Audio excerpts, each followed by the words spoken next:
উন্নতিকে ধ্বংস করার জন্য যারা লিপ্ত তাদের জন্য আমি মাননীয় প্রধানমন্ত্রীকে যেভাবে গ্রেফতার করা হয়েছিল 2004 সালের ঘটনা অনেকেই মনে আছে, অনেকেই মনে নাই।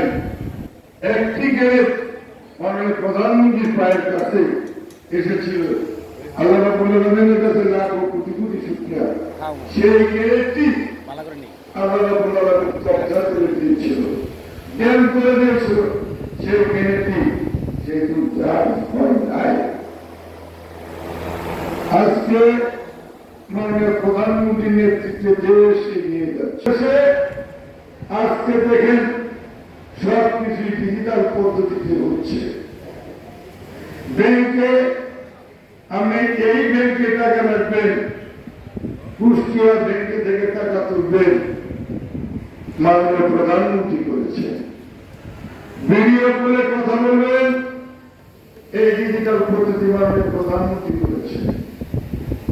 ছাত্রছাত্রীদের স্কুল মাদ্রাসায় 4টি করে ল্যাব কম্পিউটার ক্লাস হয়েছে, যেটা কম্পিউটার দিয়ে ক্লাস করবে মাননীয় প্রধানমন্ত্রী।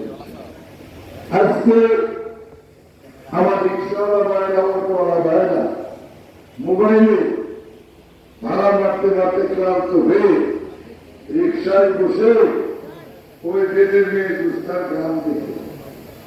এটা কিন্তু মাননীয় প্রধানমন্ত্রী, আল্লাহ রহমত, মাননীয় প্রধানমন্ত্রীর অবদান। অনেক কিছুই মানে এই অবদানের কথা বলে শেষ করা যাবে না। মাননীয় প্রধানমন্ত্রী 2041-এ যে স্মার্ট বাংলাদেশ, ইনশাআল্লাহ আমি মনে করে বিশ্বাস করি আল্লাহর রহমতে মাননীয় প্রধান হবে ইনশাআল্লাহ, আমি বিশ্বাস করি। আমি অনুরোধ করব সেই স্মার্ট বাংলাদেশে আমাদের এই শেরপুর জেলার মানুষ যদি প্রথম কাতারে প্রথম যাত্রী হন, সেই দিন আমাদের রাজনীতি করা, আমাদের মাইকে বক্তৃতা দেওয়া, আপনাদের ধারে ধারে আমাদের দেশে দূষণ বিনিময় গোলাগুলি করা, আমরা মনে করি আমাদের রাজনীতি সেই দিন আল্লাহর রহমতে সার্থক করবে। আমি অনুরোধ করলে আমাদের মাননীয় প্রধানমন্ত্রী জননেত্রী শেখ হাসিনা যেভাবে দেশ পরিচালনা করছেন, তারই আমরা নগণ্য মাননীয় প্রধানমন্ত্রী নগণ্য কর্মী হিসেবে আমরা এই শেরপুরে আপ্রাণ চেষ্টা করছি এই শেরপুর থেকে সন্ত্রাস, দুর্নীতি, তসরুপ, জুলুমবাজি এইগুলো যেন বন্ধ হয়ে যায়। আমরা যেন এই শেরপুরকে আল্লাহর রহমতে উন্নয়ন এবং উন্নতিতে ভরে দিতে পারি আমাদের আগামী প্রজন্মের জন্য। এই দিকে আমরা সকলে কাজ করব, এটাই আমাদের দৃঢ় প্রত্যয়। আমি কারো ভোটদান করতে চাই না। নেতৃত্বের প্রতিযোগিতা থাকবে, প্রতিহিংসা নয়। হিংসা করবেন না। আমি অত্যন্ত দুঃখ পাই, কিছু মানুষ আমাকে আমার কর্মকাণ্ড দেখে হিংসা করে, কিছু মানুষ আমার কর্মকাণ্ড দেখে সমালোচনা করে, বিরোধ করে।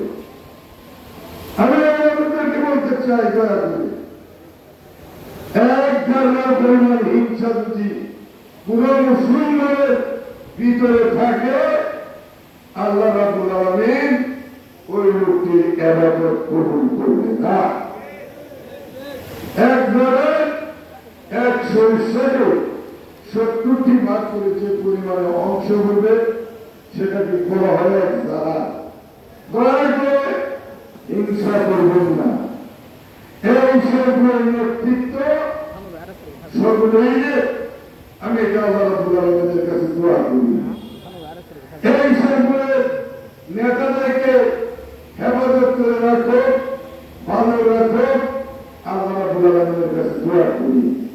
আমি কেন বিপদ করতে চাই না, আমি অতীতে ফিরে করতে চাই না। কে দুষ করেছে, কে ভালো করেছে, সেটা বড় কথা নয়। আমাদেরকে সামনে ভালো করতে হবে, ভালো থাকতে হবে, সুন্দর থাকতে হবে, এটাই বড় কথা। ভাইরা আমার, কিছুক্ষণের মধ্যে এসব জামাত শুরু হবে।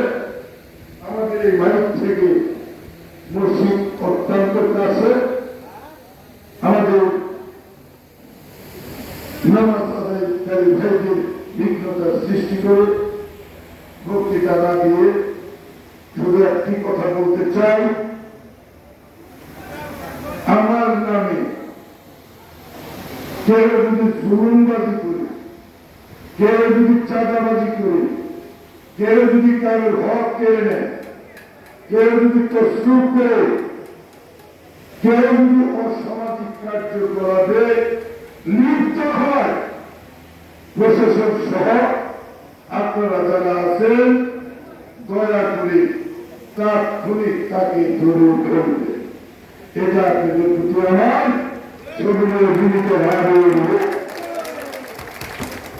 অনেক জায়গায়, অনেক অফিস আদালতে আমাদের নাম ভাঙে কিছু লোক